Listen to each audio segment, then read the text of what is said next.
Vincent Malloy is 7 years old. He's always polite and does what he's told. For a boy his age, he's considerate and nice. But he wants to be just like Vincent Price.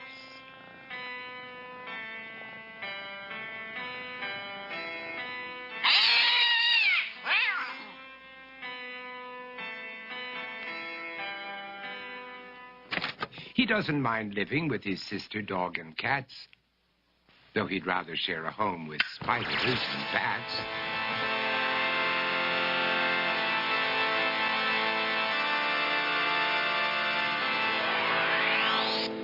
There he could reflect on the horrors he's invented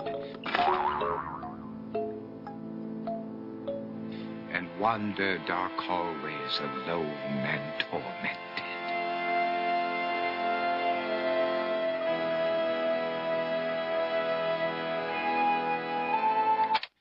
Vincent is nice when his aunt comes to see him, but imagines dipping her in wax for his wax museum.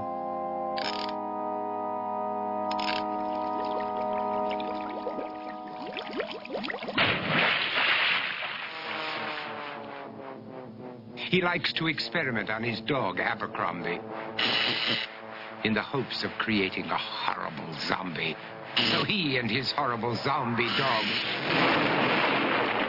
could go searching for victims in the London fog.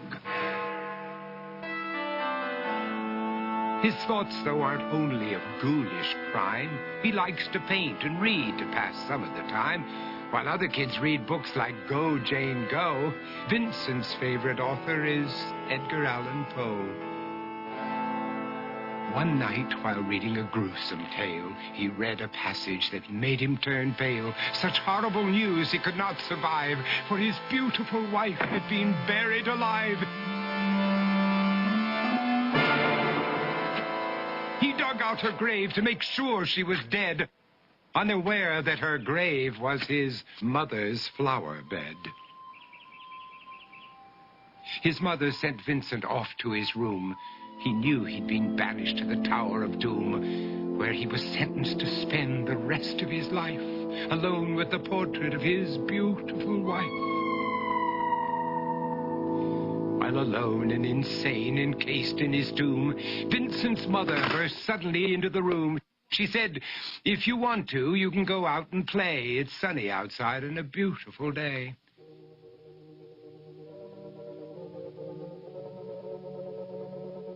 Vincent tried to talk, but he just couldn't speak. The years of isolation had made him quite weak. So he took out some paper and scrawled with a pen, "I am possessed by this house and can never leave it again." His mother said, "You're not possessed and you're not almost dead. These games that you play are all in your head. You're not Vincent Price, you're Vincent Malloy. You're not tormented or insane, you're just a young boy. You're 7 years old and you are my son. I want you to get outside and have some real fun." Her anger now spent, she walked out through the hall. And while Vincent backed slowly against the wall, the room started to sway, to shiver and creak. His horrid insanity had reached its peak.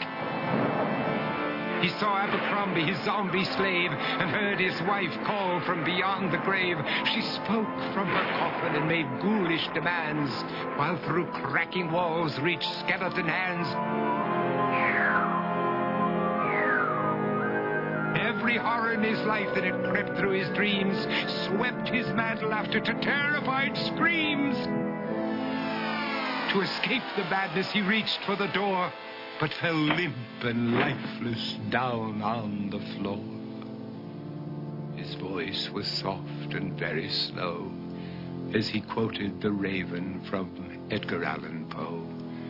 "And my soul from out that shadow that lies floating on the floor shall be lifted nevermore."